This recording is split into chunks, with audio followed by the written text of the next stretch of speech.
Hello friends, आपका स्वागत है आपके चैनल ब्रेन फूड में। इस वीडियो में हम जो बीए प्रोग्राम के जो स्टूडेंट हैं फर्स्ट सेमेस्टर के, जिनका डिसिप्लिन सब्जेक्ट है हिस्ट्री का, history of India from earliest time to 300 CE, इसके यूनिट 8 के बारे में डिस्कस करने वाले हैं। इससे पहले मैं आपको बता देती हूँ कि मैंने आपको जो यूनिट 7 तक की जितनी भी वीडियोज़ है, फर्स्ट टू 7 तक की वीडियोज़ हैं, वो मैंने आपको एक प्लेलिस्ट अलग से बना रखी है। आप वहाँ पर जाकर उसको ढूंढ लिया करें, ठीक है। कि कई बच्चों को ना प्रॉब्लम होती है कि वो वीडियोस उनको मिलती नहीं है। तो आप सीधे प्लेलिस्ट वाले सेक्शन में जाया करें। प्लेलिस्ट वाले सेक्शन में आपका फर्स्ट सेकंड थर्ड नंबर पे होगा आपकी हिस्ट्री की फर्स्ट सेमेस्टर की वीडियोस।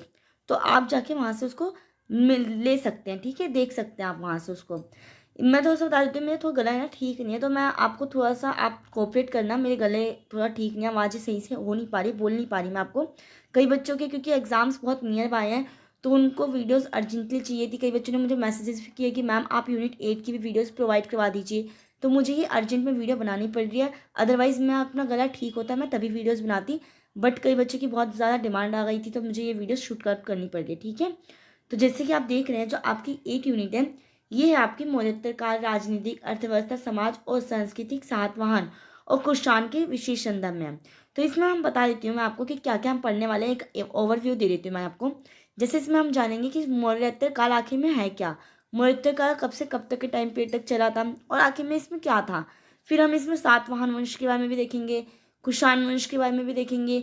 फिर जो बाहर से विदेशी आक्रमणों ने हमारे मतलब भारत के ऊपर आक्रमण किया था, जैसे आपके इंडो हो गए और पल्लव वंश हो गए, इन सब ने जो आक्रमण किया था, इन सब चीज़ों के बारे में हम देखेंगे। और फिर हम उसके बारे में देखेंगे कि राजनीतिक अर्थव्यवस्था कैसी थी उस टाइम पे, सामाजिक अर्थव्यवस्था कैसी थी, कला संस्कृति में कैसा था, जो हमारा मौर्योत्तर काल था, इन सब चीज़ों के बारे में। फर्स्टली तो आपको यही पता होना चाहिए कि मौर्योत्तर आखिर में जो काल था, टाइम पीरियड था, वो क्या था। तो जैसे कि मैंने आपको, अगर आपने 6th यूनिट पढ़ी होगी तो उसमें आपने मौर्य वंश के बारे में पढ़ा होगा। अब मौर्य वंश तो खत्म हो गया। मौर्य वंश का जो अंतिम शासक था, आप मुझे कमेंट सेक्शन में करके बताना कि आखिर में मौर्य शासन में किसने लास्ट शासन किया था, ठीक है। तो ये जो मौर्य जो काल था ना, वो खत्म हो गया था ना, तो उस टाइम पीरियड को हम मौर्योत्तर काल कहते हैं, मतलब उसके खत्म होने के बाद के काल को, ठीक है। इसमें जैसे कि आप देख भी सकते हैं, अगर आप इसको दो टुकड़ों में भाग वो पार्ट करें, तो जैसे मौर्य प्लस उत्तर, मतलब कि बाद के उसको कहते हैं ना हम, कि पीछे के हिस्से को हम कहते हैं। तो क्या हो गया कि मौर्य जो काल था, मौर्य साम्राज्य था, उसके खत्म होने के बाद के टाइम पीरियड को हमने मौर्योत्तर काल कहा है। अब मैं आपको डेफिनेशन के थ्रू और अच्छे से बता देती हूँ, जिससे कि आपको अच्छे से क्लियरफाई हो जाएगा, ठीक है। तो जैसे कि इसमें लिख रखा है कि मौर्य के पतन और गुप्तों के उत्थान, इट मीन जब मौर्य साम्राज्य का पतन हुआ और जब गुप्त साम्राज्य का उदय हुआ, उसके जो बीच के टाइम पीरियड को हमने मौर्योत्तर काल कहा है। और दूसरी शताब्दी ईसा पूर्व से तीसरी शताब्दी ईस्वी तक के बीच मौर्योत्तर काल में भारतीय उपमहाद्वीप में बहुत से महत्वपूर्ण विकास हुए थे। जो ये टाइम पे था, इस टाइम पे बहुत से मतलब कि क्या हुए थे, विकास हुए थे, जो उपमहाद्वीप की राजनीतिक संरचना में बदलाव और नए तत्वों की शुरुआत की एक विशेषता थी। कला, वास्तुकला और धर्म में मौर्य साम्राज्य ने भारतीय उपमहाद्वीप के एक बड़े हिस्से पर शासन किया था। अगर आपको, मैंने यूनिट जब 6 पढ़ाई थी और आपने अगर उसको पढ़ा होगा अच्छे से, तो आपको पता है कि जो मौर्य साम्राज्य था, वो कितने बड़े मतलब उसमें फैला हुआ था। मतलब उसका जो शासन था ना, वो बहुत बड़े साम्राज्य पर था, मतलब बहुत बड़े हिस्से पर था, ठीक है। जिसमें जो हमारा जो आधुनिक अफगानिस्तान का कंधार भी उसमें शामिल था। मौर्य साम्राज्य का अंत 187 ईसा पूर्व मतलब कि बीसी के आसपास हुआ। मौर्य साम्राज्य के विघटन के परिणाम स्वरूप कई क्षेत्रीय साम्राज्यों का उदय हुआ। इट मीन्स इसका विघटन हो गया था और इसका बहुत बड़ा हिस्सा मतलब मौर्य साम्राज्य में था। तो क्या हुआ, बहुत छोटे छोटे जो साम्राज्य थे वो उदय हुए, मतलब उनका उत्पन्न हुआ। अगर आपको मान लो एक बड़ा सा रोटी का टुकड़ा दे दिया जाए और उसका विघटन कर दिया जाए, उसको तोड़ दिया जाए, तो क्या हो जाएगा, बहुत सी छोटी छोटी जो रोटियां होंगी वो बन जाएंगी। तो इसी टाइप से एक बड़े साम्राज्य का जब पतन हुआ, जब इसका वो हुआ विघटन हुआ, तो उसके बाद क्या हुआ, बहुत से जो कई छोटे छोटे जो साम्राज्य था उनका उदय हुआ। और साथ ही मध्य एशिया और पश्चिमी चीन से लोगों के विभिन्न समूहों ने भारत पर क्या किया था, आक्रमण किया, जो उत्तर मौर्य काल का एक हिस्सा है, ठीक है। अब हम देखते हैं मौर्योत्तर काल क्या था, कब से कब तक का चला था। आपको मैं पूरी डेफिनेशन के थ्रू समझाने की कोशिश करती हूँ, जिससे कि आपको अच्छे से समझ में आ जाए। वैसे तो कई बच्चों को अभी समझ में आ चुका होगा कि क्या हो गया, मौर्य पीरियड को हमने पोस्ट मौर्य पीरियड कहते हैं, कि मतलब कि मौर्य की टाइम, मौर्य साम्राज्य के बाद की जो टाइम पीरियड है, उसी को हमने मौर्योत्तर काल का है। अब ये कब से कब तक चला था, 187 ईसा पूर्व से 240 एडी तक के काल में भारत की राजनीति एकता खंडित रही तथा यह काल मौर्योत्तर काल के नाम से जाना जाया। तो जो ये इतना इस टाइम से लेकर इस टाइम तक का जो पीरियड था वो आपका किस टाइम उससे जाना गया था, मौर्योत्तर काल के नाम से जाना गया था। और इस काल में क्या हुआ था, बहुत सी राजनीति मतलब जो हमारी एकता थी ना, जो यूनिटी थी, वो भी क्या हो गई थी, इसका भी खंडन हो गया था, क्योंकि बहुत से छोटे छोटे साम्राज्य उदय होकर आए थे। क्योंकि जो मौर्य साम्राज्य था वो बहुत बड़े हिस्से में फैला हुआ था, और जब उसका विघटन हुआ तो बहुत से छोटे छोटे जो हमारी यूनिटी थी वो क्या हो गई, एक तरीके से टूट गई थी, वो क्या हो गई थी, हमारी खंडित हो गई थी, जैसे कि इसमें लिख रखा है। और इस काल में मगध सहित भारत के विभिन्न हिस्सों में ब्राह्मण साम्राज्य जैसे कि सुंग जो हो गया आपका, शुंग वंश हो गया, कन्नव वंश, शातवाहन एवं वाकाटक का उदय हुआ था। यही छोटे छोटे साम्राज्यों का क्या हुआ था, उदय हुआ तथा विदेशी आक्रमण भी हुए थे।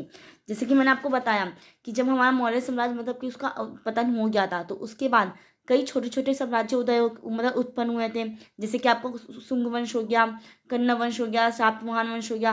परंतु इसके बावजूद जो बाहर के जो विदेशी आक्रमण थे उन्होंने भी हमारे भारत के ऊपर क्या किया था, आक्रमण किया था, और उन्होंने भी शासन किया था कुछ टाइम पीरियड तक। ठीक है, हम इन सब चीज़ों के बारे में इस वीडियो में जानेंगे, क्योंकि ये आपका चैप्टर इसी के ऊपर है कि मौर्य के साम्राज्य के बाद आखिर में जो मौर्योत्तर काल था उसमें किन किन शासकों ने शासन किया था।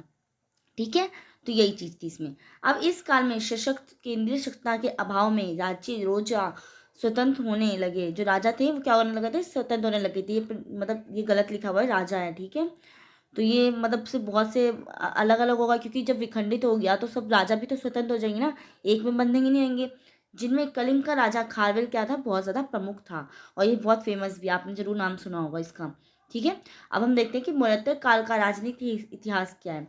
तो राजनीतिक इतिहास में इसका यही है कि अशोक की मृत्यु के बाद उसके उत्तराधिकारी विशाल मौर्य साम्राज्य को बनाए रखने में क्या रहे थे, असमर्थ रहे थे।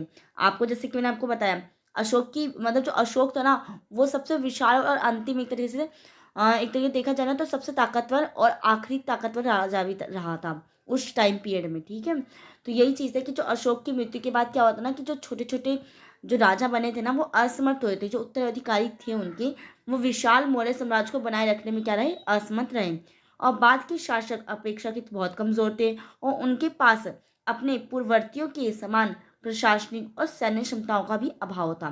कि जो उनके पहले जो राजा मतलब हुए थे, जैसे आके आपने देखा होगा कि जो अशोक के पिता थे बिंदुसार, उन्होंने बहुत अच्छे से संभाला था। चंद्रगुप्त मौर्य थे, उन्होंने बहुत अच्छे से शासन को संभाला था। परंतु जब अशोक की मृत्यु हो गई उसके बाद ऐसा कोई भी शासक नहीं रहा जो उस गद्दी को बहुत अच्छे से संभाल के रख सके और उतने बड़े साम्राज्य को अच्छे से चला सके। तो इनके पास एक ये थी, इनका राजनीतिक इतिहास कुछ इस टाइप से था। प्रांतों ने अपनी स्वतंत्र की घोषणा करना शुरू कर दिया था। जो सभी प्रांत थे उन्होंने अपनी अपनी एक तरीके से स्वतंत्रता, फ्रीडम को उन्होंने उनकी घोषणा कर दी थी कि हाँ अब हम फ्रीडम हो चुके हैं, अब हमारे ऊपर किसी का भी एक तरीके से अधिकार नहीं है। मौर्य ने उत्तर पश्चिमी भारत पर नियंत्रण खो दिया। इस क्षेत्र पर कई विदेशी आक्रमण भी हुए थे।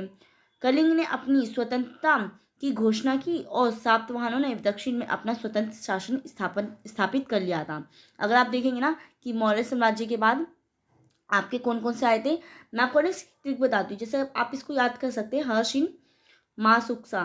मैं आपको बताती हूँ, माँ सुख सा। अब ये कैसे हुआ, जैसे आप यहाँ पे देख रहे हैं, ये तो आपका क्या है, हर्यक वंश, शिशुनाग वंश, फिर नंद वंश आया, फिर मौर्य वंश आया, फिर मौर्य वंश के बाद शुंग वंश, और क से कन्ना वंश, और फिर शातवाहन वंश। और फिर शातवाहन के बाद क्या हुआ था कि विदेशी आक्रमण ने क्या कर दिया था, विदेशी जो साम्राज्य था उन्होंने आक्रमण कर दिया था हमारे ऊपर। तो इसके बाद एक तरीके से विदेशियों का शासन कुछ टाइम पीरियड तक रहा था, जब तक कि गुप्त साम्राज्य स्थापित नहीं हुआ था। तो इसमें यही था कि क्या हुआ था ना कि कलिंग ने अपनी स्वतंत्रता की घोषणा कर दी, और उधर जो सातवाहन थे उन्होंने दक्षिण में अपना मतलब कि क्या कर लिया था, स्वतंत्र शासन स्थापित किया था।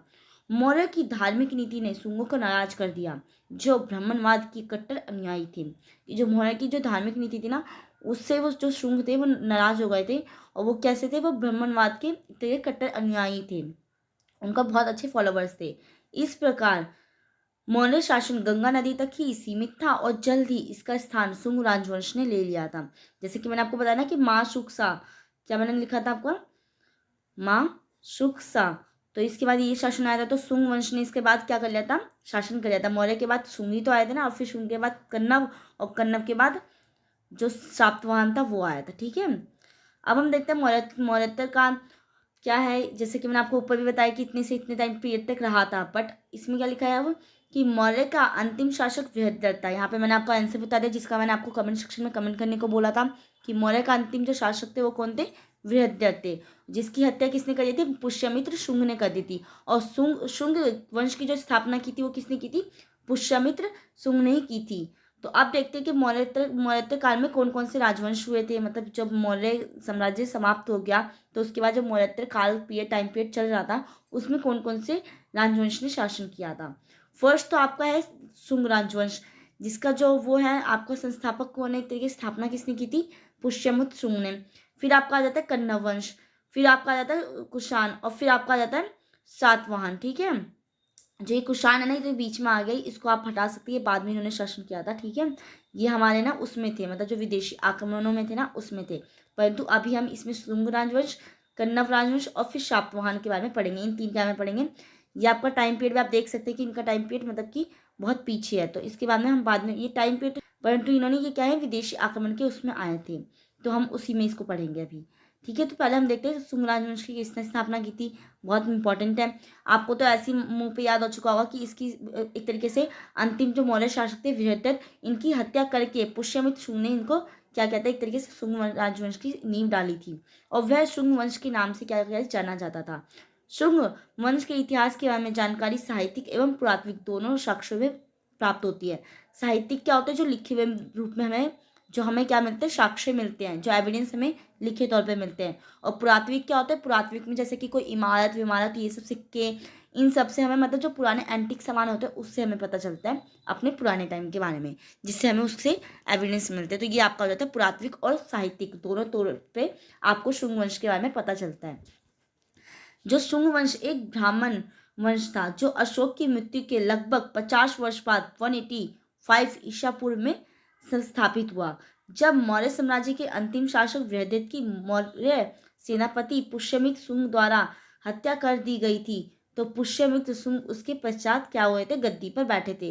ये थोड़ी सी आपकी ये अच्छे से हो नहीं पाई है प्रिंट, तो आप इसको इग्नोर करना, पर इसमें मैंने जो लिखा हुआ था मैंने आपको पढ़ के बता दिया कि हाँ, जो शुंग वंश था वो अशोक की मृत्यु के लगभग 50 वर्ष के बाद स्थापित हुआ था, वो भी 185 ईसा पूर्व में हुआ था। कौन किसने स्थापना की थी शुंग वंश की, पुष्यमित्र शुंग ने की थी। मैं आपको इसलिए बार बार रिपीट कर रही हूँ कि आपको ये वीडियो आप देखें तो आपके माइंड में ये सब नाम आपको याद रहे, आपको अलग से इसको याद करने की नीड ना पड़े। ठीक है, अब हम देखते हैं शुंग वंश की स्थापना, मतलब शॉर्ट वे में मैंने आपको ये लिख के दे दिया कि जिससे कि बच्चों को कोई प्रॉब्लम नहीं होगी। स्थापना पुष्यमित्र शुंग ने करी थी। राजधानी आपकी थी विदिशा, जो मध्य प्रदेश में आज के टाइम पे। अग्निमित्र ने इंडो ग्रीक को पराजित किया था। अग्निमित्र कालिदास के नाटक के मालविका अग्निमित्र का नायक था और उन्होंने मथुरकला का विकास किया था। ये आपके बहुत इंपॉर्टेंट, इसके मतलब इस वंश के अंदर जो भी आपके वो रहे होंगे साहित्यिक, वो साहित्यकार, नाटक वाले, कवि, जो भी हैं, उन्होंने जो जो वो की थी, स्थापना की थी सॉरी, तो उन सब चीज़ों के बारे में। अब हम देखते हैं कन्नव वंश। ये छोटा सा मतलब बहुत टाइम कम पीरियड तक चला था। इसकी स्थापना वासुदेव ने की थी। इसकी जो राजधानी थी वो पाटलिपुत्र में थी। इसकी राजधानी कहाँ थी, विदिशा में थी, जो आपके एमपी में आता है इस टाइम पे। ठीक है, मध्य प्रदेश में। और सुमुख ने सुशर्मा की हत्या कर सातवाहन वंश की स्थापना की थी। जो सुशर्मा था ना वो कन्नव वंश का आखिरी शासक था, और इसकी हत्या करके सिमुक ने क्या की थी, सातवाहन वंश की स्थापना की थी। अब ये सातवाहन के वंश का मैं देख लेते हैं कि जो कहाँ से कब तक था आपका, 60 ईसा पूर्व से लेकर 240 ईसा पूर्व तक रहा था। सातवाहन वंश की स्थापना शासन क्षेत्र मुख्यतः महाराष्ट्र, आंध्र और कर्नाटक था। जैसे कि आपने देखा था सातवाहन वंश जो था उसने क्या किया रहा था, अशोक उस टाइम पे क्या किया था, दक्षिण में अपना शासन एक तरीके से आपको अपने आप को स्वतंत्र स्थापित कर लिया था। दक्षिण में उन्होंने अपना शासन करने के लिए उन्होंने आगे बढ़ गए थे। और पुराणों में इन्हें आंध्र मतलब कि भृत्य कहते हैं, तथा अभिलेखों में सातवाहन कहा गया है। इससे जो पुराण उड़ान है, आप कितने पुराण हैं, आप मुझे इसका कमेंट सेक्शन में बताना कि हमारे कितने पुराने और सबसे पुराना पुराण कौन सा है।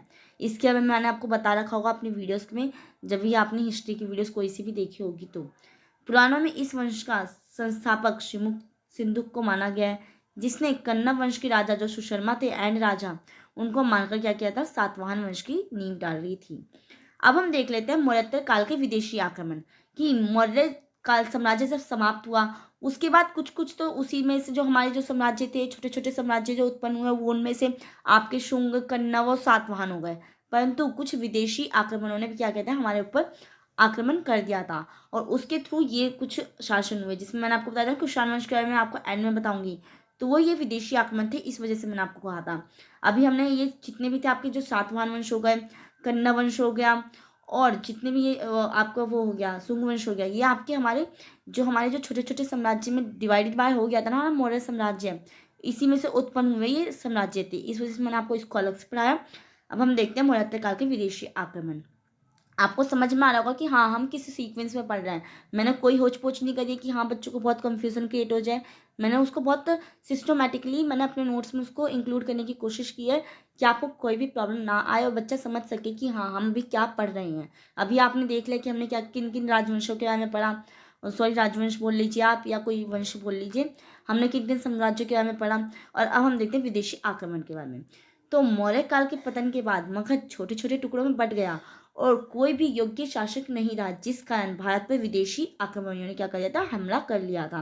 जैसे कि आपने देखा कि मौर्य काल तो समाप्त हुआ ही, और उसके बाद जब छोटे छोटे राज्य उत्पन्न हुए मौर्योत्तर काल के दौरान, जैसे शुंग, कन्नौज और शातवाहन, परंतु कोई भी इतना क्या नहीं था, मजबूत शासक नहीं था, जिस कारण से क्या हुआ, भारत पर विदेशी आक्रमणियों ने हमला कर दिया। और मौर्योत्तर काल में भारत पर 4 विदेशी आक्रमण हो गए थे, जिनमें से ये निम्नलिखित हैं।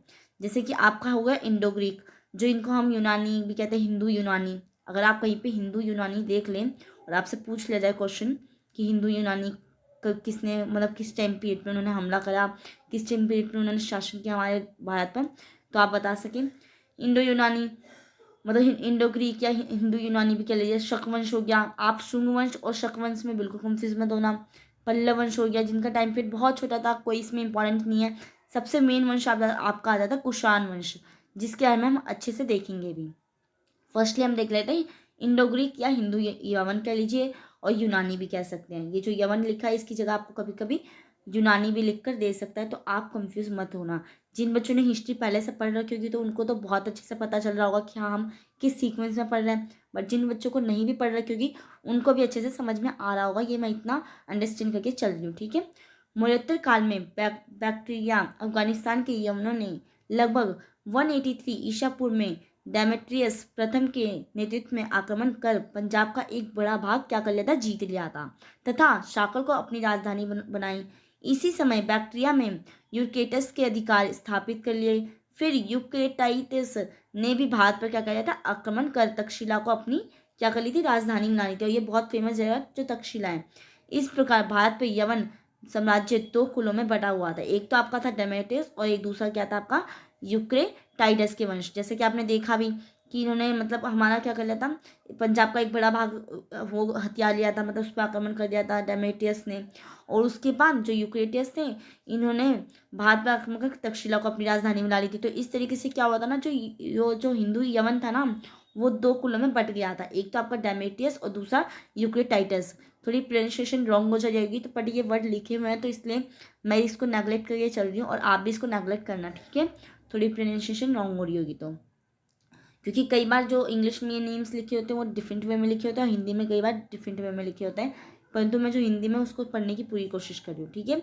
डेमेट्रियस वंश की राजधानी शाकल, जिसे सियोकोलकोट थी। इस वंश का सबसे जो प्रतापी राजा था वो मिनांडर था, जिनकी आपने सुन भी होगी मिलांडर के प्रश्न, जिसमें उन्होंने मिलिंदपन हो जिसे कहते हैं, ठीक है। इसमें लिखा हुआ है मैंने, वैसे मेरे को नहीं लगा मैंने लिखा नहीं है।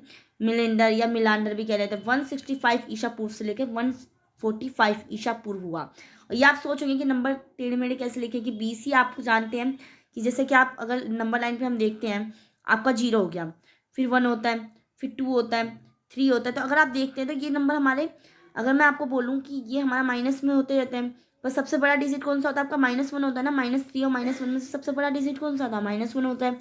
तो इसी टाइप से ना ये भी कुछ है।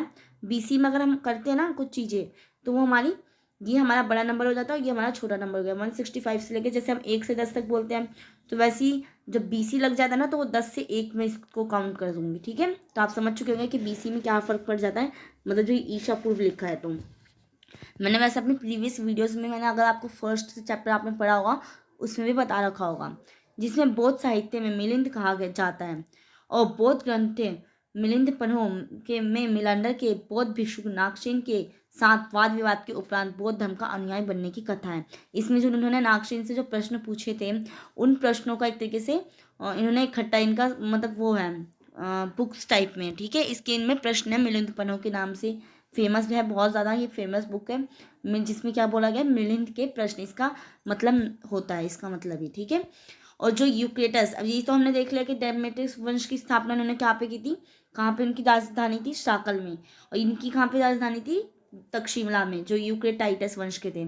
और इस वंश का जो सबसे प्रतापी राजा था वो क्या था, एंटियाल की दास था। और इसने शुंग शासक भागभद्र के विदिशा स्थित दरबार में एक राजदूत हेलियोडोरस को भेजा, जिसने विदिशा में एक बड़े गरुड़ स्तंभ स्थापित किया।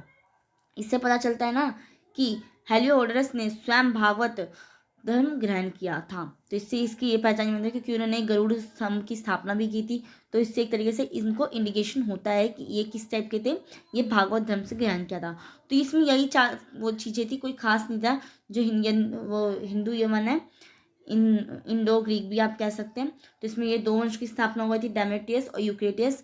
इसमें आप देख सकते हैं ये बहुत ज़्यादा इंपॉर्टेंट था, जो डेमेट्रियस वंश की जो स्थापना इन्होंने साकल में की थी, जिसमें जो मिलिंदपन हुआ है, मिलांडर है, उनके प्रश्न हैं, जिन्होंने जो नागसेन और उनके बीच में जो वाद विवाद हुए थे, इनके प्रश्नों का एक तरीके से सार है। और जो यूक्रेटस था, इन्होंने तक्षशिला में अपने राजधानी स्थापित की थी और इसमें इन्होंने गरुड़ स्तंभ की स्थापना की थी। तो ये आपको, आई होप आपको ये याद हो रहे होंगे। अब हम देखते हैं शक आक्रमण, कि शक ने आक्रमण जो किया था। तो यूनानियों के बाद किसने आक्रमण किया, एशिया के शकों ने भारत पे क्या किया था, आक्रमण किया था। मतलब जो ये पहले तो फर्स्टली इन्होंने किसने किया था, इंडो ग्रीक ने, हिंदू यूनानी ने, उसके बाद शक ने आक्रमण किया, और उसके बाद किसने किया था, पहला, और उसके बाद कुषाणों ने। तो इसी सीक्वेंस में हम पढ़ रहे हैं। भारत में शकों की कुल 5 शाखाएं थी। अफगानिस्तान में महाभारत से बाहर बस गई थी।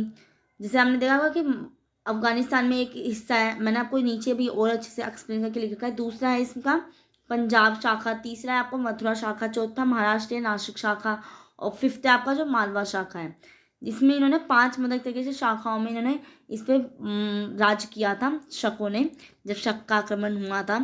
जैसे इसमें मैंने पॉइंट वाइज लिख रखा है आपका कि यूनानियों के बाद शक आए थे और यूनानियों ने भारत के जितने भाग पर कब्जा किया था उससे कहीं अधिक भाग शकों ने किया था। मतलब कि इससे ज़्यादा किया था। हिंदू यूनानी ने तो इससे कम किया था शकों से, पर शकों ने हिंदू यूनानी से भी ज़्यादा पर अपना एक तरीके से अधिकार कर लिया था। शकों की 5 शाखाएं थी। प्रत्येक शाखा की राजधानी भारत और अफगानिस्तान में अलग अलग भागों में थी।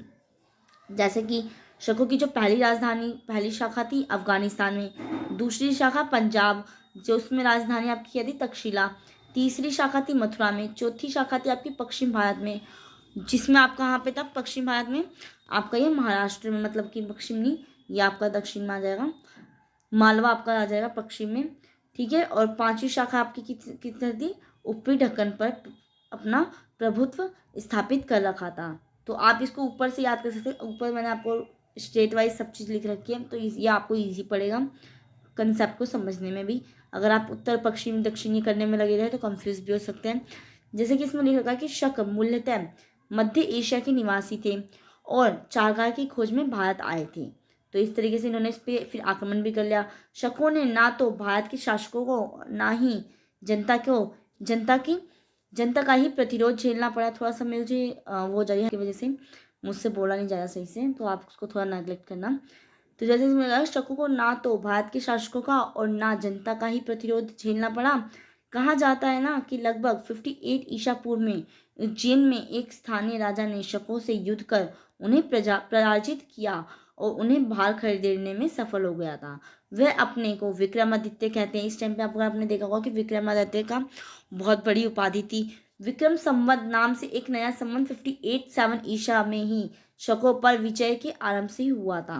मतलब जो विक्रम संवत है आपका, वो इसी टाइम पीरियड में स्टार्ट हुआ था। 57 ईसा पूर्व में शकों पर विजय से आरंभ हुआ। तब से विक्रमादित्य एक लोकप्रिय उपाधि बन गया। जैसे कि मैंने आपको वही बताया भी कि जो विक्रमादित्य वो बहुत ज़्यादा लोकप्रिय उपाधि थी इस टाइम पीरियड में, और ऊंची प्रतिष्ठा और सत्ता का प्रतीक बन गया था विक्रमादित्य जो उपाधि थी। इस प्रथा का परिणाम यह हुआ कि भारतीय इतिहास में विक्रमादित्य की जो संख्या थी वो 14 तक पहुंच गई और गुप्त सम्राट जो चंद्रगुप्त द्वितीय सबसे अधिक विख्यात विक्रमादित्य कहलाए।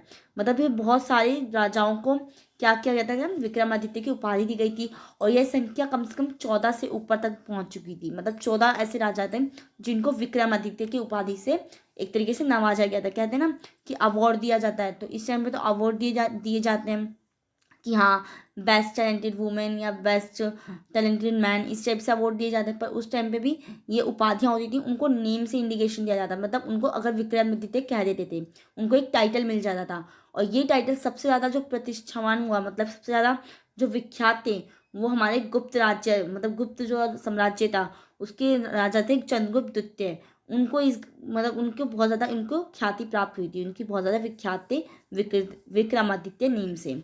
शकों ने भारत के कई भाग में अपना अपना अपना राज्य स्थापित किया, लेकिन जिन्होंने पश्चिम में राज्य स्थापित किया उन्हें कुछ लंबे अरसे तक शासन किया। शकों की इस शाखा पश्चिमी शाखा को जो गुजरात में चल रहे समुद्री व्यापार से काफी लाभ पहुंचा। इन्होंने भारी संख्या में चांदी के क्या किए थे, सिक्के जारी किए थे। तो इन्होंने ये कई शाखाओं के उन्होंने बता दिया कि इन्होंने किस किस टाइप से इनको लाभ हुआ था, उन्होंने किस टाइप से उन्होंने शासन किया था। इन्होंने इस पर क्या कहते हैं, सिक्के जारी कर दिए थे। और फिर शकों का जो सबसे प्रतापी शासक रुद्रदमन फर्स्ट थे, उनका शासन न केवल सिंध में बल्कि कोंकण, नर्मदा नदी, मालवा, काठियावाड़ और गुजरात के बड़े भाग पर था। जो रुद्रदमन थे उन्होंने क्या किया था आपका, एक जो वो थी ना सुदर्शन झील, इसका निर्माण भी करवाया था। ठीक है, रुद्रदमन फर्स्ट इतिहास में इसलिए प्रसिद्ध है क्योंकि उन्होंने काठियावाड़ के अर्धशुष्क क्षेत्र की मशहूर झील सुदर्शन सर का जीर्णोद्धार करवाया था। मतलब दोबारा से उसको मतलब उसको रिनोवेशन करवाया था उसका। ठीक है, जीर्णोद्धार कहा गया ना, तो मतलब कि रिनोवेशन करवाया था, बनवाया, मतलब बनवाया किसी और ने था और फिर इसको दोबारा से एक तरीके से अच्छा रिनोवेट करवाया था रुद्रदमन फर्स्ट ने। और यह झील मौर्य के समय क्या की गई थी, निर्मित की गई थी। ठीक है, तो यही चीज़ है। तो इसमें ये चीज़ बताई गई थी, मैंने आपको ये पहले बता दी थी कि हाँ ये रुद्रदमन फर्स्ट जो है इसलिए भी फेमस है बहुत ज़्यादा। और रुद्रदमन फर्स्ट संस्कृत का बड़ा प्रेमी था। उसने ही सबसे पहले विशुद्ध संस्कृत भाषा में लंबा अभिलेख जारी किया। इसके पहले जो भी थे लंबे अभिलेख भारत में पाए गए और सभी प्राकृतिक भाषा में रचे गए थे, संस्कृत भाषा में नहीं था। और इन्होंने सबसे मतलब लंबा संस्कृत भाषा में अशुद्ध अभिलेख जारी किया था। ठीक है, अब इसके बाद पहला वंश आए थे जो मैंने आपको बताया था कि इंपॉर्टेंट नहीं है। अब आपने देख लिया होगा, मैं एक बार आपको इसको रिकैप करवा देती हूँ कि किस टाइप से हमने शक वंश को पढ़ा। कि हाँ जो शकों का आक्रमण हुआ था वो 5 शाखाओं में बटे हुए थे। अफगानिस्तान में हो गया, पंजाब शाखा हो गई, मथुरा शाखा हो गई, महाराष्ट्र, नासिक और मालवा। ठीक है, महाराष्ट्र नासिक शाखा कह लीजिए, आप दोनों में से कुछ भी कह सकते हैं, महाराष्ट्र के अंदर ये नासिक। ठीक है, तो यही चीज़ है। फिर हमने देखा कि जो अफगान मतलब इस टाइम पे विक्रम संवत स्टार्ट होते हैं, बहुत इंपॉर्टेंट पॉइंट है जो मैं आपको बता रही हूँ। नहीं, इन पॉइंट्स को तो आप अच्छे से रेडी करके चले जाना पेपर के टाइम पे। अगर आपके पेपर में आ जाता है तो इन पॉइंट्स को आप बहुत हाईलाइट करके लिख देना कि विक्रम संवत की स्थापना हुई थी इस टाइम पे। फिर इस टाइम पे जो वो थे ना इनको विक्रमादित्य की उपाधि इनको ग्रहण की गई थी, मतलब विक्रमादित्य उपाधि धारण की करवाई गई थी इस टाइम पे। तो 14 राजा उसमें थे। फिर ये आपके सबसे महान सबसे प्रतापी राजा जो थे कौन थे, रुद्रदमन फर्स्ट थे। इनके बारे में आप इसको लिख देना। ठीक है, अब हम देखते हैं पल्लव वंश। जो पार्थियन वंश कह लीजिए, पल्लव वंश कह लीजिए, कुछ भी कह लीजिए, ये पल्लव इस टाइप से भी लिखा जाता है कई कई बुक्स में, पल्लव वंश। ठीक है, ये इस टाइप से लिखा जाता है। पार्थियन मध्य एशिया में ईरान में आए थे। पार्थियन साम्राज्य का संस्थापक मिथोक्रेटस था, एक था। भारत में पार्थियन, ये इतना इंपॉर्टेंट नहीं है, इसको आप मतलब स्किप भी कर सकते हैं, छोड़ भी सकते हैं, बट मैंने लिख दिया था कि हाँ आपको कुछ प्रॉब्लम ना हो, नोट्स में मैंने इंक्लूड कर दिया था इसको। अब हम देखते हैं कुषाण वंश। इट्स अ मोस्ट इम्पॉर्टेंट वंश, ये आपको बहुत इंपॉर्टेंट वंश है। कुषाण मध्य एशिया में पश्चिम चीन के यूची जाति के थे। लगभग 165 ईसा पूर्व में पश्चिम चीन में खदेड़े जाने के बाद इनकी एक शाखा अफगानिस्तान बैक्टीरिया चली गई, जबकि जो दूसरी शाखा थी वो तिब्बत आ गई थी। और इसी दूसरी शाखा ने भारत पर आक्रमण किया था। जो फर्स्ट शाखा थी वो तो अफगानिस्तान चली गई थी, और जो दूसरी शाखा थी ना जो तिब्बत आ गई थी, उन्होंने ही हमारे भारत पे एक तरीके से क्या किया था, आक्रमण किया था। और कुषाण वंश का संस्थापक बोला जाए तो वो कौन थे, कुजुल कैडफिशिस थे। परंतु जो इनका सबसे महान और प्रतापी राजा था वो कौन था? कुषाण था। उन्हीं के नेम पे ये कुषाण वंश भी नेम पड़ा हुआ है, ठीक है। इनकी स्थापना तो वैसे किसने की थी? ये कुजुल कैडाफिसिस लिखा है ना पीछे, ये क्या लिखा है? कुजुल कैडाफिसिस, इन्होंने इसकी स्थापना की थी। परंतु जो प्रतापी राजा होता है तो आप जानते हैं कि जो प्रतापी राजा होता है उनका ही नाम से क्या पड़ गया था? इस वंश का नेम पड़ गया था कुषाण। इसके बाद अगला शासक कौन थे? विम कैडाफिसिस थे और इसे कुषाण वंश का वास्तविक संस्थापक माना जाता है, मतलब कि और इसने भारत के कंधार, पंजाब व मथुरा के क्षेत्र पर क्या किया था?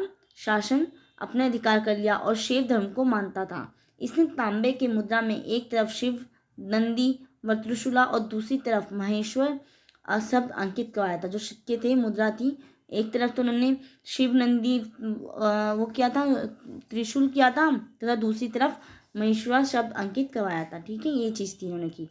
अब हम देखते हैं कनिष्क के बारे में, जो सबसे इनका क्या था? वास्तविक संस्थापक माना जाता है। ये वास्तविक संस्थापक, यहाँ पे ये नेम वो कर लेना, ठीक कर लेना। कनिष्क, कनिष्क सर्वाधिक प्रसिद्ध कुषाण शासक था। कनिष्क ने 78 में अपना राज्याभिषेक कराया और इसी उपलक्ष्य में कनिष्क द्वारा संघ संवत की स्थापना हुई थी। बच्चे कंफ्यूज मत हो जाना कोई की जो शक संवत था वो शक टाइम पे, शक जो आक्रमण किया था तब हुआ था, नहीं। शक जो जब शकों ने आक्रमण किया था और जब उनकी विजय का वो कराया था, जब उनका एक तरीके से राज्याभिषेक हुआ था, तो उस टाइम पे उन्होंने विक्रम संवत की स्थापना की थी, जो आपकी किस टाइम पे हुई थी? 57 ईशा पूर्व हुई थी, ठीक है, ईशा में। जैसे कि मैंने आपको ऊपर लिख भी रखा था, मैं आपको दिखा भी देती हूँ कि बच्चों को कंफ्यूजन क्रिएट ना हो। हाँ, लिखा है ना 57 ईशा पूर्व में कि शकों ने इस पे विजय के बाद आरंभ किया था। पर और जो ये था ना, जो शक था, शक संबंध, इसी टाइप से हमारी जो ये शक संबंध है ना, इसी से हमारी कैलेंडर भी चलता है आज के टाइम पे। तो ये 78 ईस्वी में राज्याभिषेक करवाया और इसी उपलक्ष्य में कनिष्क द्वारा संघ संवत का आरंभ हुआ। कनिष्क की राजधानी पुरुषपुर मतलब पेशवर थी। कनिष्क के समय कश्मीर के कुंडलवन में चौथी बौद्ध संगीति हुई थी। जैसा कि आपने देख भी रखा, वो मैंने बौद्ध धर्म वाले में करवाया होगा चैप्टर में, जो आपका में भी 5th चैप्टर था, उसमें मैंने आपको जो संगीति थी, मतलब बौद्ध की जितनी भी संगीति थी, 4 की 4, 1st, 2nd and 3rd and 4th में, तो 4th में उन्होंने इसकी अध्यक्षता की थी। और इसी समय बौद्ध धर्म क्या हुआ था? हीनयान और महायान 2 भागों में बट गया था। कनिष्क के समय में, अगर जिन बच्चों ने पढ़ रखा होगा ना इस पहले वाला चैप्टर, तो उनको सबसे अच्छे से पता चल रहा होगा कि मैं क्यों इतने स्पीड में इसको बता रही हूँ, क्योंकि ये चीज़ें हमने पढ़ रखी है, तो इसमें टाइम वेस्ट करने से कोई फ़ायदा नहीं है। वीडियोस लंबी होंगी, टाइम वेस्ट ही होगा और कुछ नहीं होगा, क्योंकि चीज़ मैंने बता रखी कि हाँ, बौद्ध संगीति में कौन थे? कनिष्क थे। और इसी टाइम पे क्या होता है? हीनयान और महायान में शाखा बढ़ गई थी। कनिष्क के समय में मथुरा कला एवं कंधार कला का क्या होता है? जन्म हुआ। कनिष्क बौद्ध धर्म की महायान शाखा का अनुयायी था। महायान शाखा में क्या था कि जो दूसरों का भला, पहले दूसरों का भला करके फिर अपना भला करवाने के लिए सोचते थे, ये महायान शाखा का एक तरीके से वो था। सर्वाधिक शुद्ध सोने के सिक्के कनिष्क के शासनकाल में जारी किए, क्योंकि उस समय हिंदुकुश पर्वत के पास सोने की खानों का पता चलता था। अब देखते हैं मौर्योत्तर, जो मौर्योत्तर कालीन जो अर्थव्यवस्था थी वो किस टाइप से थी। अब इसमें हम जानेंगे राजनीतिक अर्थव्यवस्था कैसी थी, सामाजिक अर्थव्यवस्था कैसी थी, और कला साहित्यिक में कैसा था। अब हम इन चीज़ों के बारे में पढ़ेंगे। अभी तक तो हमने क्या पढ़ा कि हाँ, मौर्य मतलब मौर्य साम्राज्य के बाद जब उसका पतन हुआ, तो उस टाइम के बाद किन किन छोटे छोटे साम्राज्यों ने उस पर मतलब शासन किया था। अब हम देखते हैं भारत पर किन किन छोटे छोटे साम्राज्यों ने शासन किया। परंतु अब हम क्या देखेंगे कि मौर्योत्तर काल की मतलब जो मौर्योत्तर काल था, मौर्य काल के बाद का जो टाइम पीरियड था, उस टाइम पे जो आर्थिक स्थिति थी वो कैसी थी, सामाजिक स्थिति थी वो कैसी थी, और राजनीतिक स्थिति कैसी थी। थोड़ा मैं अटक अटक के बोली तो उसको आप कॉपरेट करना, क्योंकि मेरा गला बिल्कुल भी, मेरी आवाज़ नहीं निकल पा रही है, बट फिर भी मैं बोल रही हूँ तेज तेज आपको, कि आपको सुनाई भी दे, वीडियोज़ में जो वॉइस है वो भी प्रॉपर रिकॉर्ड हो, ठीक है। हम देखते हैं कि आर्थिक व्यवस्था में तो फर्स्टली आप मुद्राओं के ऊपर जाते हैं कि हाँ, मुद्राएं कैसी थी। तो अब इसमें हम देख लेते हैं कि 4 धातुएं सोना, चांदी, तांबा एवं शीशे से कशार्पण नामक सिक्का बनता था। इस टाइम पे मतलब 4 धातुओं का यूज होता था, चाहे वो सोना हो, चाहे चांदी हो, जाए तांबा या शीशा, और कशार्पक नामक सिक्का बनता था।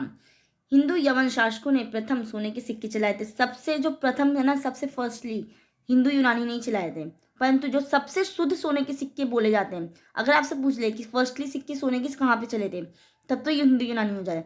अगर आपसे यूं बोल दे कि फर्स्टली सबसे शुद्ध सोने के सिक्के, तो वो आपका था कुषाण वंश के टाइम पे, ठीक है। और उनके सिक्कों पर द्विभाषिक लेख होते थे, एक तरफ यूनानी भाषा और दूसरी तरफ यूनानी लिपि में, तथा दूसरी तरफ कैसे होती थी, प्राकृतिक भाषा में, जिसे हम खरोष्टी लिपि कहते हैं। ठीक है, एक तरफ तो आपको यूनानी भाषा में लिखा होता था और दूसरी तरफ आपको प्राकृतिक भाषा में लिखा जाता था। कुषाणों ने सर्वप्रथम शुद्ध स्वर्ण के सिक्के चलवाए थे जो 124 ग्रेन का था। मैंने आपको बताया ना कि सर्वप्रथम चले तो हिंदू यवन के टाइम पे थे, मतलब इंडो ग्रीक के टाइम पे, परंतु सबसे शुद्ध सोने के सिक्के कुषाण वंश के टाइम पे थे। सातवाहनों ने शीशे के आंतरिक चांदी, तांबा, प्रोटीन, तांबा, जिंक, सीसा तथा मिक्स धातु आदि के सिक्के भी चलाए थे। तो इस टाइप से आप देख सकते हैं कि इस टाइम पीरियड में जो आर्थिक स्थिति में जो मुद्राओं की स्थिति थी वो किस टाइप से थी। इस टाइम पे वो सोने, चांदी, तांबा इन सब टाइप के सिक्के को चलवाते थे, चाहे जिंक हो गया, सीसा हो गया, मिक्स धातु के सिक्के हो गए, इस टाइप के सभी सिक्के चला करते थे मौर्य काल में। अब वाणिज्य एवं व्यापार में देख लेते हैं कि इस काल में आर्थिक रूप से इस काल का जो उज्जवल पक्ष वाणिज्य व्यापार की प्रगति का था। मतलब कि इस टाइम पे जो एक तरीके से जो मेन जो फोकस वाला जो पॉइंट था ना वो वाणिज्य व्यापार था। मतलब इसी की प्रगति से एक तरीके से क्या हो रहा था, आर्थिक विकास जो था तेजी से हो रहा था। इस काल में भारत का मध्य एशिया तथा पश्चात्य विश्व के घनिष्ठ व्यापार शुरू हो गया था। व्यापार की उन्नति के कारण जो नगरीय एवं ग्रामीण क्षेत्रों में नए वर्गों का क्या हो रहा था, उदय हो रहा था। जो व्यापार की उन्नति हो रही थी तो उस कारण क्या होता है, एक तरीके से अगर आप देखते हैं कि जहाँ पर इंडस्ट्रीज वो होती हैं स्थापित होती है, तो वहाँ का आप देखते हो कि वहाँ का जो मतलब एरिया होता है ना वो थोड़ा सिटी वाला हो जाता है, मतलब शहरीकरण हो जाता है वहाँ पर। तो इस टाइप से इसी वजह से क्या होता था कि नगरीय एवं ग्रामीण क्षेत्रों में इसका क्या होता उदय हो रहा था। और व्यापार की वजह से बहुत से मतलब विश्व के साथ हमारी घनिष्ठ संबंध भी बनते जा रहे थे। और किसानों ने चीन से ईरान तथा पश्चिम एशिया तक जाने वाले रेशम मार्ग पर नियंत्रण कर रखा था। रेशम मार्ग आय का बहुत बड़ा स्रोत था। जो रेशम मार्ग था ना वो एक तरीके से बोला जाता था कि उस टाइम पे आय का सबसे इनकम का जो सबसे बड़ा जो सोर्स था ना वो आपका एक तरीके से रेशम मार्ग ही था। तो कुषाणों के टाइम के लिए तो ये बहुत ज़्यादा इंपॉर्टेंट मार्ग कहलाया था। इस पे इनका कुषाणों का ही नियंत्रण था। उन्होंने एक तरीके से इसका सबसे बड़ा यूज़ किसके लिए किया था, आय के लिए इसका सबसे बड़ा मतलब स्रोत माना गया था कुषाणों के लिए। पश्चिम के लोगों को भारतीय काली मिर्च, जो पश्चिमी लोग थे ना उनको जो भारत की जो भारतीय काली मिर्च थी ना उसको एक तो वो गोल मिर्च के नाम से भी बोलते थे। और जो इसका एक तरीके से जो संस्कृत में जो नेम था ना इसको इसने क्या कर दिया था, यवन प्रिय भी पड़ गया था इसका नेम। जो काली मिर्च था ना इसका नेम यवन प्रिय भी हो गया था। अब हम देखते हैं शिल्प एवं उद्योग। एक तरीके से इस टाइम पे जो इंडस्ट्री थी मतलब जो एक तरीके से उद्योग था वो किस टाइप से था। अभी तक तो हमने पढ़ा कि हाँ व्यापार जो ट्रेड होता था आपस में, विश्व के साथ जो ट्रेड होता था, व्यापार चलता था, आप आसपास जो लेना देना होता था मतलब सामानों का इधर से उधर आयात और निर्यात होता था वो किस टाइप से होता था, उस टाइप से वो हमारा रेशम मार्ग था उस टाइम पे बहुत ज़्यादा फेमस था। अब हम देखते हैं कि उद्योग मतलब इंडस्ट्रीज कैसी थी। इंडस्ट्रीज के कारण हमारी जो आर्थिक व्यवस्था थी वो किस टाइप से थी मौर्योत्तर काल में। तो विनिमय का जो माध्यम था ना वो मुद्राओं था। इसमें व्यापार एवं विनिमय में मुद्राओं का प्रयोग मौर्योत्तर युग की सबसे बड़ी देन थी। मतलब मौर्योत्तर युग में ना सबसे ज़्यादा मुद्राओं का यूज़ करने लग गए थे लोग। क्योंकि जैसे कि आपने देखा, आपने जब इस मुद्राओं के बारे में पढ़ा था तो आपने देखा था ना कि सबसे शुद्ध सोने के जो सिक्के चलाए गए थे वो कब चलाए गए थे, कुषाण के टाइम पे। और जो सबसे मतलब सोने के सिक्के चलाए गए थे सर्वप्रथम सिक्के तो यवन ने चलाए थे। तो ये हिंदू यूनानी आए थे तो विदेशी आक्रमण हुआ था, तभी से जो मौर्योत्तर काल था वो स्टार्ट था एक तरीके से। तो इसलिए कहा गया ना कि सबसे बड़ी देन तो इसी को कहा गया है। और इस काल का प्रमुख उद्योग वस्त्र उद्योग था। जिसे साटक जैसे था ना वो नामक वस्त्र के लिए मथुरा फेमस था। वृक्ष के रेशों से बने वस्त्र के लिए मगध फेमस था। ऐसे मलमल के लिए भंग तथा पुंडू क्षेत्र फेमस था। और मसालों के लिए दक्षिण भारत प्रसिद्ध था। आप जानते हैं कि मसालों के लिए तो आज भी हमारा जो दक्षिणी भारत है वो सबसे ज़्यादा फेमस होता है। और व्यापारिक प्रगति के कारण शिल्पकारों ने शिल्प श्रेणियों को संगठित किया। श्रेणियों के पास अपना सैन्य बल होता था। तो इस टाइप से ये चीज़ें थी जो हमारी उद्योग थी, मतलब जो श्रेणियाँ थी, जो हमारा मतलब इंडस्ट्रीज थी। एक तो विनिमय के माध्यम से सबसे बड़ी देन हमारी इसके अंदर कहलाई थी। आर्थिक व्यवस्था में सबसे बड़ा सुधार तो यही हुआ था कि जो विनिमय के लिए हमारी मुद्राएं थी। और जो अलग अलग वस्तु के जो उद्योग थे वो अलग अलग चीज़ों के लिए फेमस थे। जगहें अलग अलग चीज़ों के लिए फेमस हुआ करती थी, उद्योग वहाँ के फेमस हुआ करते थे। तो इस टाइप से हमने देखते हैं। अब हम देखते हैं कि मौर्योत्तर कालीन जो समाज था वो हमारा किस टाइप से था। तो इस काल में ना समाज को प्रभावित करने वाले दो महत्वपूर्ण काम हुए थे। एक तो भारतीय समाज में बड़ी संख्या में जनजातियां जो थी ना उनको मिलाया गया था। मतलब समाज के अंदर जो हमारी जो ट्राइब्स होती थी उनको वो इंक्लूड किया गया था हमारे समाज के अंदर। और इस काल में विदेशों का भी क्या हुआ था, बहुत ज़्यादा आत्मसतीकरण हुआ था। मतलब विदेशी लोग थे ना, वो भी इस टाइम पीरियड में बहुत ज़्यादा आए थे। प्राचीन भारत में विदेशों का सार्वधिक आत्मसतीकरण इसी काल में हुआ। तथा मेरी जो थोड़ी टंग है ना स्लिप सी हो जाती है, तो आप उसको नेगलेक्ट करना। मैं बार बार बोल रही हूँ कि कई बच्चे ना बहुत मतलब बेकार कमेंट भी करने लग जाते हैं कि हाँ ऐसा वैसा। तो थोड़ा आप सोच समझ के क्या करिए, क्योंकि मैं आपके भले के लिए ये चीज़ें प्रोवाइड कर रही हूँ। ऐसा तो है नहीं कि वो हो रहा है इससे आपको कोई नुकसान होगा। ये चीज़ें जितनी भी है ये आपको ऑथेंटिक वो जगह से ही मैंने निकाल कर और अच्छे से अपने वर्ड्स में इसको ईजी वे में बताने की आपको कोशिश की है। कहीं से भी कुछ भी रॉन्ग नहीं है, ठीक है। तो आप इसको वो करा करें, मैंने लिख देती हूँ। अगर मेरी थोड़ी टंग स्लिप भी हो जाती है तो आप उसको थोड़ा नेगलेक्ट करना, ठीक है। तो इसमें यही है कि इसी काल में ना क्या होता है कि जनजातियों एवं विदेशियों के मिलने से समाज में क्या हो गया था, वंश संकरों की संख्या में वृद्धि हो गई। इनमें से बहुत से वो गए थे। अगर मान लो जनजातियों को भी मिला जाता तो जनजाति कैसी होती थी, नीची जाति होती थी। और जिससे इससे क्या होता ना, इस काल में जो शूद्र थे ना उनकी सामाजिक स्थिति में सुधार आया था। जो शूद्र होते थे ना, अगर मैं आपको बता दूं, जो शूद्र है ना वो सबसे हमारी नीची कास्ट होती थी। पहले के टाइम पे ना हमारे 4 वर्गों में मतलब बटा हुआ था। फर्स्ट तो आपका ब्राह्मण होता था, जो सबसे हम एक तरीके से बोला जाए तो सबसे ऊंची कास्ट। दूसरा आपका होता था क्षत्रिय, उससे थोड़ी नीची। तीसरा होता था आपका वैश्य, दिखाई नहीं दे रहा होगा, लिख देती हूँ साफ से, वैश्य। और फोर्थ होता था आपका शूद्र। जो शूद्र होता था ना, बोला जाता था ना, इसको एक तरीके से पैरों के समान माना जाता था, कि ये बोला जाता है पैरों से उत्पन्न हुए थे ये शूद्र। और जो हमारे ब्राह्मण होते थे वो हमारे ब्रह्मा के मुख से उत्पन्न हुए थे। तो इसलिए ब्रह्मा को वो जो ब्राह्मण थे उनको सबसे ऊंची पोस्ट पे रखा जाता था। और जो हमारे शूद्र थे उनको पैरों के समान बताया गया, मतलब पैरों से उत्पन्न हुए, इसलिए उनको सबसे नीचा माना जाता था। परंतु इस टाइम पीरियड में जो शूद्रों की जो सामाजिक स्थिति थी वो बहुत ज़्यादा सुधार आए थे। क्योंकि इस टाइम पे क्या हुआ था, जनजातियां एवं विदेशियों को मिलाने लग गए थे अपने समाज के अंदर। तो इस कारण से इनको भी रिस्पेक्ट इनकी बढ़ गई थी, मतलब समाज में इनका सुधार आ गया था। अब हम देखते हैं कि इस वही मतलब मैंने पॉइंट्स में नहीं पॉइंट्स को लिख रखा है, जो मैंने आपको अभी पैराग्राफ में बताया इसी को मैंने पॉइंट्स में लिख दिया है कि इस काल में बड़ी संख्या में विदेशियों का समाज में आगमन हुआ और उन्हें आत्मसात किया गया। इसी क्रम में विदेशियों को भारतीय क्षत्रिय का दर्जा दिया गया। मौर्योत्तर काल में परंपरागत 4 वर्णों ब्राह्मण, क्षत्रिय एवं वैश्य और शूद्र मौजूद थे, लेकिन जो शिल्प एवं वाणिज्य में उन्नति का फायदा किसको मिल रहा था, ओनली शूद्रों को। मतलब सबसे ज्यादा फायदा, ओनली तो नहीं बोलूंगी मैं, सबसे ज्यादा फायदा शूद्रों का मिल रहा था। किसमें उन्नति से, जो हमारे वाणिज्य जो ट्रेड मतलब हमारे जो शिल्प एवं जो वाणिज्य जो क्षेत्र होते थे उसका सबसे ज़्यादा फायदा शूद्रों को ही मिलता था। तो यही चीज़ें हैं। अब हम देखते हैं कि मौर्योत्तर काल में स्त्रियों की स्थिति कैसी थी। हमारे में समाज में जो स्त्रियाँ थी वो क्या स्टैंड कर रही थी मौर्योत्तर काल में। मौर्योत्तर मतलब कि मौर्य समाज राज्य के बाद के काल में, ठीक है। तो इस काल में जो स्त्रियों की दशा थी ना वो इतनी अच्छी नहीं थी। मैं अगर बताऊं तो इस टाइम पे इतनी अच्छी नहीं थी, ओनली सातवाहन वंश को छोड़कर। सातवाहन और वाकाटा का जो वंश था ना, उस टाइम पे बोला जाता है कि हाँ स्त्रियों की जो स्थिति थी वो अच्छी थी। तो यही है ना कि ऐतिहासिक घटना चक्रों, सामाजिक मूल्य एवं आस्थाओं के परिवर्तन ने प्रभावित किया। पुत्री की अपेक्षा पुत्र को विशेष महत्व दिया जाता था, क्योंकि यह मान्यता थी ना कि जो परिवार की जो पूरी आशा है ना वो पुत्र पर ही होती थी। गीता में भी स्त्री को शूद्र के तुल्य माना गया, मतलब कि उनको स्त्री को जो क्या कैसा कहा गया था, पैर के समान कहा गया। तो यही इसलिए जो शूद्र के समान स्त्रियों को कहा गया, तो मतलब वो निजी वो उनको सम्मान नहीं दिया गया, उनको पुत्रों के समान नहीं रखा गया था, मर्दों के समान नहीं रखा गया था स्त्रियों को। तो इससे ये पता चलता है कि इस टाइम पे जो स्त्री की जो स्थिति थी वो इतनी अच्छी नहीं थी। इससे ये स्पष्ट होता है कि 200 ईसा पूर्व के आसपास स्त्रियों की स्थिति में गिरावट आने लगी थी। मतलब इससे पहले अगर आपने सुन रखा होगा कि ऋग्वेद में जो स्त्रियों का स्थान था वो कितना अच्छा था। ऋग्वेद में अगर उसमें आपने पढ़ रखा होगा ऋग्वेद के बारे में, तो उस टाइम पे जो उस टाइम का जो पीरियड था ना, उस टाइम पे स्त्रियों का बहुत अधिक सम्मान था। उस टाइम पे एक तरीके से मातृ प्रधान देश माना जाता था। उस टाइम पे पितृसत्तात्मक नहीं था, मातृ प्रधानता थी उसमें। कम आयु में लड़कियों के विवाह का प्रचलन भी था इस टाइम पे। सती प्रथा जैसी चीजें तो नहीं थी, परंतु कम आयु में लड़कियों का विवाह कर दिया जाता था और विधवा विवाह पर भी इसमें रोक थी।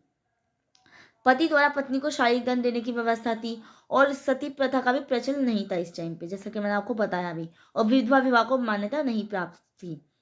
ठीक है, कि विधवा विवाह इस टाइम पे नहीं होता था, कि विधवा का जैसे इस टाइम पे क्या होता है, विडो रीमैरिज हो जाती है ना दोबारा से, परंतु उस टाइम पे नहीं का मतलब था। तो इससे देखा जाता है कि जो शारीरिक दंड दिया जाता था स्त्रियों को, तो इस टाइम पे जो वो थी, स्त्रियों की जो स्थिति थी वो अच्छी नहीं थी।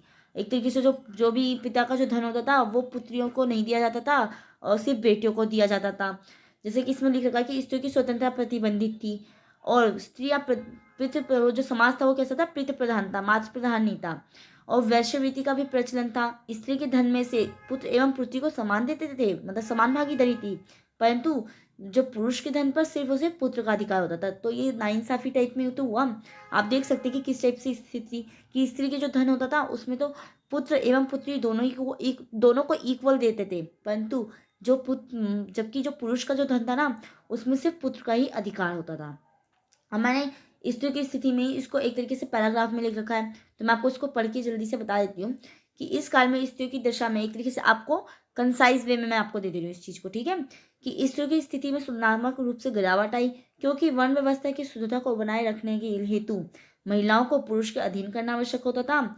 अतः जो मनु संहिता थी इसमें महिलाओं के प्रति कठोर रुख अपनाया था तथा उन्हें सामान्य अधिकारों से वंचित किया गया था। जो मनु संहिता थी ना, इसमें बाल विवाह को प्रोत्साहन था एवं विधवा विवाह पर क्या रखी थी, पाबंदी लगा रखी थी, और सती प्रथा जैसी भी चीजों पर क्या थी, एक तरीके से पाबंदी थी। पुरुषों को महिलाओं को तलाक देने का अधिकार भी दिया गया था। तो एक तरीके से देख सकते हैं कि कितना ज्यादा पितृ प्रधानता थी इस टाइम पीरियड में। हालांकि सातवाहन एवं वाकाटक वंश के अंतर्गत महिलाओं की स्थिति बेहतर थी तथा प्रशासन में उनकी महत्वपूर्ण भागीदारी होती थी।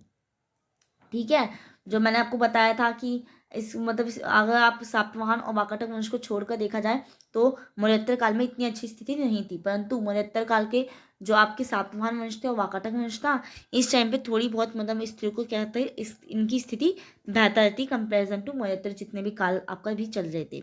मतलब जो भी आपके सुंग वंश आ गए, या फिर कन्नड़ वंश आ गया आपका, या इंडो ग्रीक आ गया, कुषाण वंश आ गया, पल्लव वंश आ गया, तो इस टाइम पे जितनी स्थिति अच्छी नहीं थी उतनी शातवाहन वंश में थी। जैसे कि मैं लिख भी रखा है कि शातवाहन शासकों के नाम का मतलब एक तरीके मातृ प्रधान होना है। आप देख सकते हैं कि जो शातवाहन जो वंश के जो शासक थे ना, उनका जो नेम था ना वो मातृ प्रधानता के उस पर लिखा गया था। आप इसको सर्च करके देखना जरूर, आपको जितने भी नेम देखने को मिलेंगे ना तो उसमें मातृ प्रधानता दिखाई देगी। मतलब जो जितने भी शासक थे उनका जो नेम था मातृ प्रधान होना, इससे पता चलता है कि जो सातवाहन वंश था वो उसमें मातृ प्रधानता होती थी। स्त्रियों की अच्छी दशा को दर्शाता है, इससे ये पता चलता है। स्त्रियां धार्मिक एवं कार्यों में पति के साथ भाग लेती थी, मतलब बराबर पे बैठती थी धार्मिक कार्यों में, चाहे कभी कभी वो क्या करती थी, वो शासन के कार्यों में भी भाग लेती थी। तो इससे ये पता चलता है कि हाँ, स्त्रियों की स्थिति इस टाइम पे सातवाहन वंश के टाइम पे कैसी थी, अच्छी थी। अब हम देखते हैं कि धार्मिक स्थिति कैसी थी। तो जैसे इसमें लिख रखा है कि बौद्ध धर्म एवं जैन धर्म का प्रभाव कम हुआ। ये थोड़ी मिस वो हो गया है, गलत हो गया है, मिसप्रिंट हो गया है, प्रभाव लिखा है, ठीक है। तो इस टाइम पे ना कि जो बौद्ध धर्म और जो जैन धर्म था इसका प्रभाव बहुत कम हुआ था। जैसे कि आपने देखा था, अगर आपने यूनिट 6 पढ़ी है कि अशोक के टाइम पीरियड पे भी जो अशोक थे वो क्या थे, जैन धर्म को अपना देते, परंतु धीरे धीरे करके क्यों क्या करने लगे थे, बौद्ध धर्म को उन्होंने लास्ट टाइम पे अपनाया था। ऐसी जो चंद्रगुप्त मौर्य थे या इससे पहले के भी जितने भी राजा थे, ये सब जैन धर्म या बौद्ध धर्म ही अपनाते थे, परंतु जब ये मौर्योत्तर काल आया, जब ये शुंग वंश, कण्व वंश, शातवाहन वंश आया, तो इस टाइम पे ना इसका जो प्रभाव था, बौद्ध और जैन धर्म का जो प्रभाव था वो कम हो गया था, और इस पर किसका प्रभाव ज्यादा हो गया था, वैष्णव एवं शैव धर्म की जो मान्यता थी इसकी विधि हो गई थी, इनको ज्यादा मान्यता दी जाने लग गई थी। बौद्ध धर्म के प्रभाव पर प्रतिकूल कारक था, मतलब इसका प्रभाव प्रतिकूल पड़ा। मौर्य के बाद बौद्ध धर्म की राजकीय प्राश्रय नहीं मिला था। जैसे कि आप देखते हैं कि मौर्य टाइम पे जो अशोक थे उन्होंने भी राजकीय, उनको एक तरीके से राजकीय प्राश्रय दिया था। कैसे, अब मैं बताती हूँ आपको एक इंसिडेंट। जब उन्होंने क्या किया था कि अपनी बेटी जो संघमित्रा और जो महेंद्र थे, अपने बेटे को उन्होंने बौद्ध के प्रचार के लिए उन्होंने अपने को बेटे बेटी को क्या किया था, भेजा था बौद्ध के प्रचार के लिए। तो इससे क्या पता चलता है कि उनको क्या दिया गया था, जो बौद्ध धर्म का उसको पहले क्या थी, राजकीय प्राश्रय प्रदान था, मतलब उनको एक तरीके से आश्रय उसका था राजकीय राजाओं का, जो शासक होते थे उनका उनको आश्रय था। परंतु इस जो मौर्योत्तर काल था इस टाइम पे इसको क्या हो गया था, एक तरीके से खत्म हो गया था, पतन हो गया था मौर्य काल के बाद, मौर्योत्तर काल के में, ठीक है।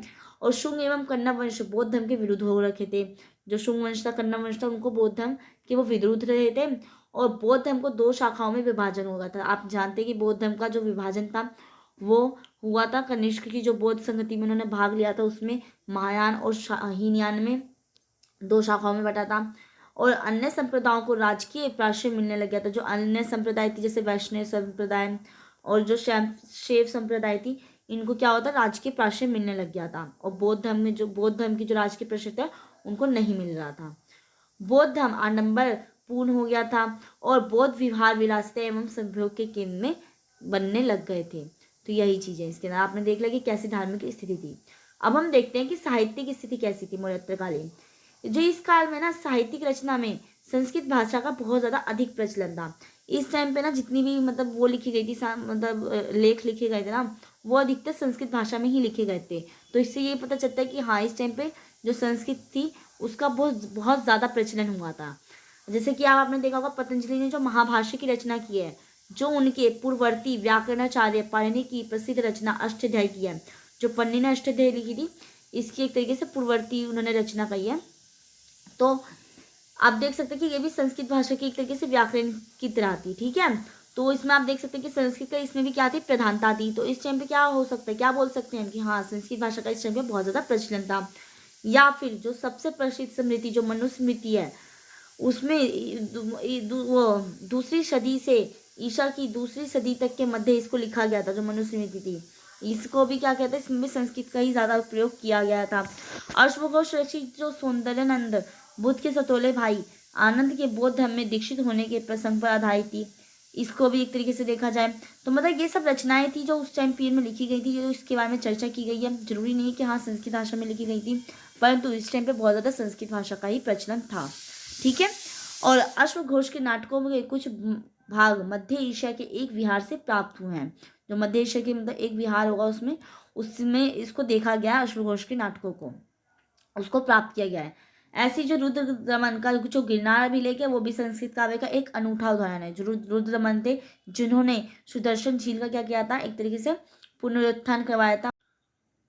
और जो कुषाण साम्राज्य की सुई विहार के अभिलेख में भी क्या है, संस्कृत भाषा का ही प्रयोग किया गया। मतलब इस तरीके से हम देख सकते हैं कि जो रुद्र दमन के गिरनार अभिलेख का भी संस्कृत भाषा का ही काव्य का एक महत्वपूर्ण उदाहरण है।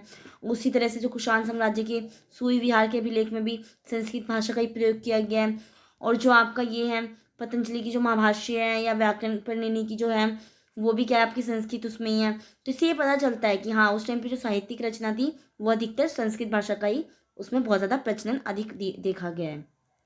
तो आपने देख लिया कि मौर्योत्तर काल में जो साहित्य था वो कैसा था। अब हम देखते हैं मौर्योत्तर काल की कला एवं वास्तुकला।